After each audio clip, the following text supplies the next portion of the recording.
This is Bennu, one of Earth's closest planetary neighbors. An asteroid roughly the height of a skyscraper. A remnant from the dawn of the solar system made of carbon-rich rocks and boulders. And since late 2018, the place that NASA's OSIRIS-REx mission has called home.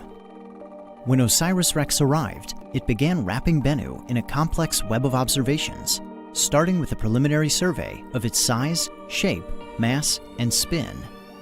On New Year's Eve, OSIRIS-REx was captured into orbit by Bennu's minuscule gravity, making it the smallest world ever to be orbited by a spacecraft.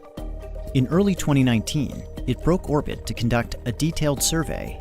A series of sweeping passes allowed OSIRIS-REx to study geological features at different latitudes and times of day, enabling stereo imaging and landmark-based navigation.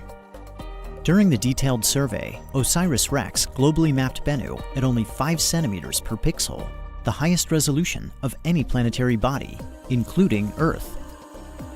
On June 12th, the spacecraft entered a new orbit at an altitude of just 680 meters, setting another record and establishing a home orbit for the remainder of the mission. In September, it began reconnaissance on 4 candidate sample collection sites, potential locations on Bennu to touch down and collect a sample later in the mission. OSIRIS-REx concluded its first year at Bennu back in orbit, circling the asteroid's terminator, or boundary between day and night. Here, outside forces acting on the spacecraft are balanced, allowing it to orbit within the same plane over time. Reconnaissance resumed in early 2020 with close flyovers of the primary sample collection site Nightingale and the backup site Osprey. In mid-April, OSIRIS-REx performed the first of 2 rehearsals prior to sample collection. It navigated to a predetermined checkpoint about 125 meters above Bennu, then descended to within 65 meters before backing away. After the checkpoint rehearsal, OSIRIS-REx flew one final reconnaissance sortie over Site Osprey. Then it made a series of high-altitude maneuvers while rebooting its onboard processor and preparing for its second rehearsal of the sample collection event. On August 11th, OSIRIS-REx departed its home orbit and made a 4-hour traverse to Bennu's northern hemisphere, retracing its earlier path. After performing the checkpoint engine burn to begin its descent, it made a second engine burn called Match Point to match Bennu's rotation before backing away at an altitude of approximately 40 meters. Now, the most crucial moment of the mission had arrived. On October 20th, 2020, at approximately 11:30 a.m. Mountain Time, the spacecraft departed orbit.